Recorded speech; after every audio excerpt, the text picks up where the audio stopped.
Magandang araw po. Ngayong araw ay ipapakita ko po sa inyo yung aming mga dragon fruit na maraming hinog. Ayan po.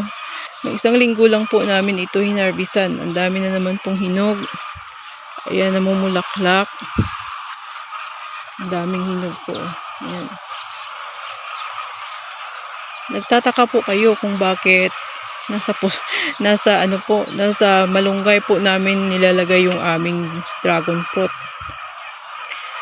Kasi po yung aming dragon fruit dati nasa poste po ng semento. Ito po. Nasa poste ng semento. Kaso lang naisip ko po kaming mga malunggay dito. Tapos pag tumaas, tinitrim namin.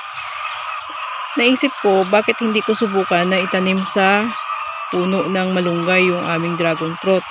Subukan ko pong itanim sa puno ng malunggay yung dragon fruit namin. Tapos, naobserbahan ko po na yung una naming tinanim na dragon fruit sa poste ng semento ay mas mabagal po lumaki kaysa yung dragon fruit na huli lang na tinanim sa puno ng malunggay. Mas mabilis po sila lumaki. Tapos, nagkabulaklak kaagad. Ayan. Oh. Ayan. Sinubukan ko uli. Dinagdagan ko po uli na magtanim sa puno ng malunggay.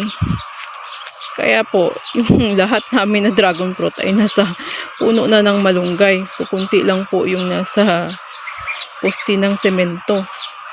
Tapos, siguro po, kaya po siguro mabilis lumaki yung mga dragon fruit sa puno ng malunggay kasi yung nutrients po siguro na kinakain ng malunggay ay kinakain din po ng dragon fruit kasi yung kanilang mga ugat ay dumidikit din po sa puno ng malunggay. Na dumidikit po sa sanga ng malunggay yung mga ugat ng dragon fruit. Ayan o. Ayan, nasa malunggay din po. Kaysa sa poste ng semento, kasi yung semento po wala naman, ayan o. Kaya, itong aming mga tanim na to ay tinatanim lang namin para lang po pang konsumo o pag gusto mong kumain ng dragon fruit ay mayroon kang makakain. Hindi naman po ito pang benta. Kaya ayan.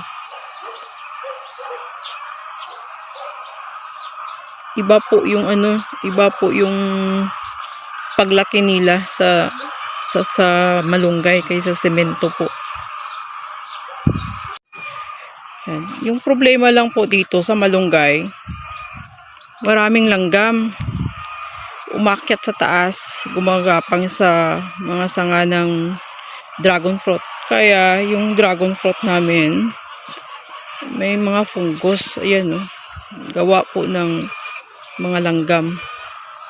Hindi din po kami nag-i-spray ng insecticide para sa langgam. Yung ginagamit po namin ay yung sabon lang po.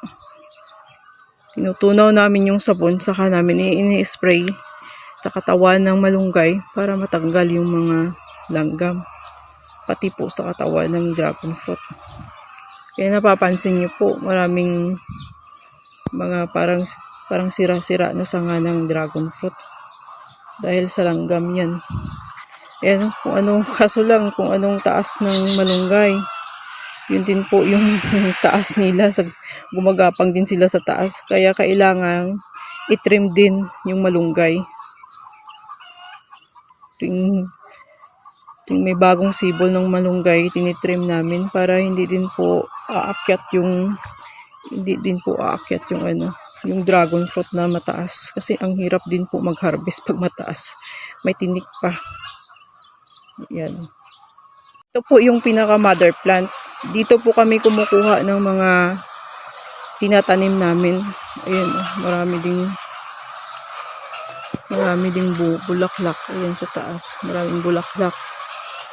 Ayan. Ito po. Ayan, malago na. Minsan pag umabot na ng lupa, tinitrim na lang namin. Gumagapang na po kasi sa lupa. Ayan. So, taas na rin.